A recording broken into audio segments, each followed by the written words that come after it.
and aquaculture.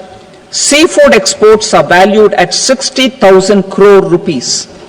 To unlock the untapped potential of the marine sector, our government will bring in an enabling framework for sustainable harnessing of fisheries from Indian exclusive economic zone and high seas, with a special focus on the Andaman and Nicobar and Lakshadweep Islands. For the benefit of lakhs of cotton growing farmers, I am pleased to announce a mission for cotton productivity. This 5-year mission will facilitate significant improvements in productivity and sustainability of cotton farming and promote extra long staple cotton varieties. The best of science and technology support will be provided to farmers. Aligned with our integrated 5F vision for the textile sector, this will help in increasing incomes of the farmers and ensure a steady supply of quality cotton for rejuvenating India's traditional textile sector. Kisan credit cards facilitate short-term loans for 7.7 crore farmers, fishermen and dairy farmers. The loan limit under modified interest subvention scheme will be enhanced from 3 lakh rupees to 5 lakh rupees for loans taken through the KCC.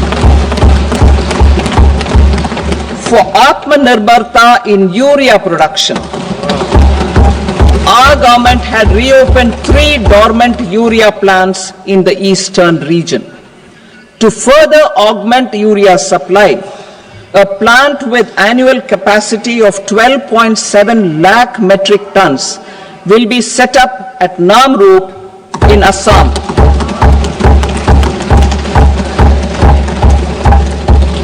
India Post, with 1.5 lakh rural post offices, complemented by the India Post Payment Bank and a vast network of 2.4 lakh Dak Sevaks, will be repositioned to act as a catalyst for the rural economy.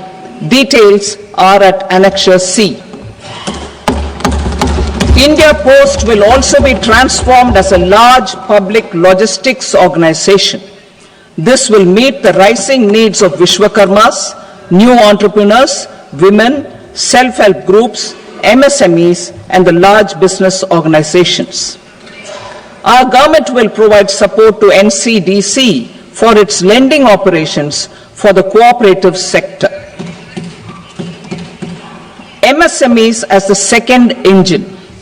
Now I move to MSMEs as the second engine, which encompasses manufacturing and services with a focus on MSMEs numbering 5.7 crores.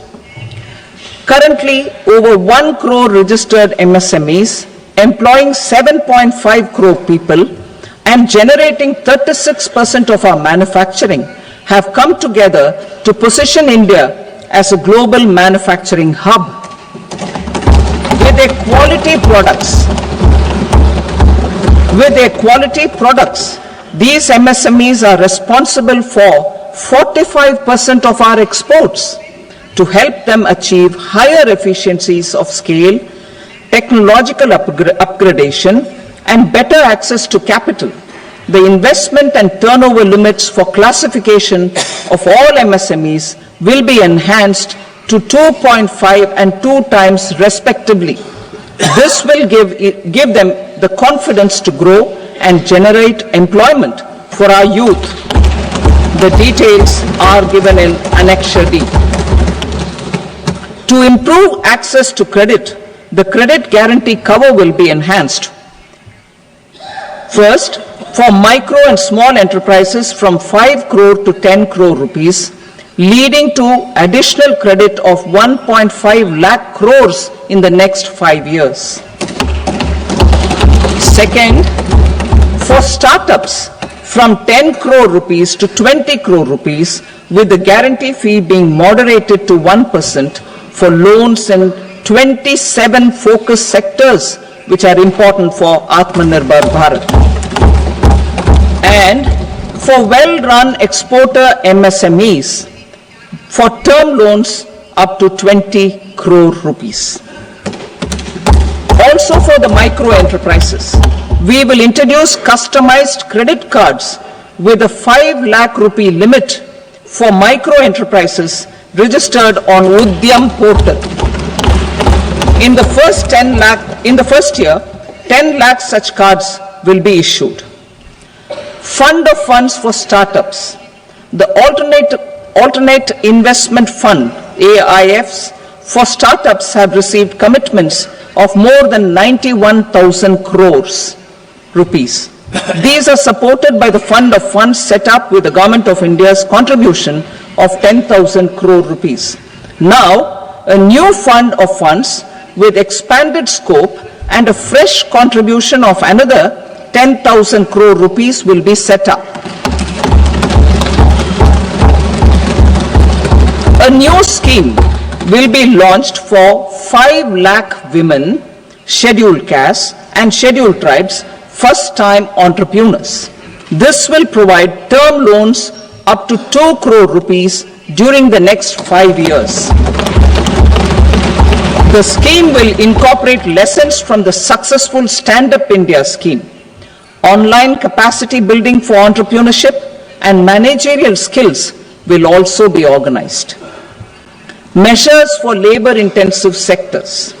To promote employment and entrepreneurship opportunities in labor-intensive sectors, our government will undertake specific policy and facilitation measures. To enhance the productivity, quality and competitiveness of India's footwear and leather sector, a focused product scheme will be implemented. The scheme will support design capacity, component manufacturing and machinery required for production of non-leather quality footwear, besides the support for leather footwear and products. The scheme is expected to facilitate employment for 22 lakh persons, generate over 4 lakh crore rupees and exports of over 1.1 lakh crore rupees. Measures for the toys sector. Building on the National Action Plan for Toys, we will implement a scheme to make India a global hub for toys. The scheme will focus on development of clusters, skills, and a manufacturing ecosystem that will create high-quality, unique, innovative, and sustainable toys that will represent the Made in India brand. Support for food processing. In line with our commitment towards Purvodaya, we will establish a National Institute of Food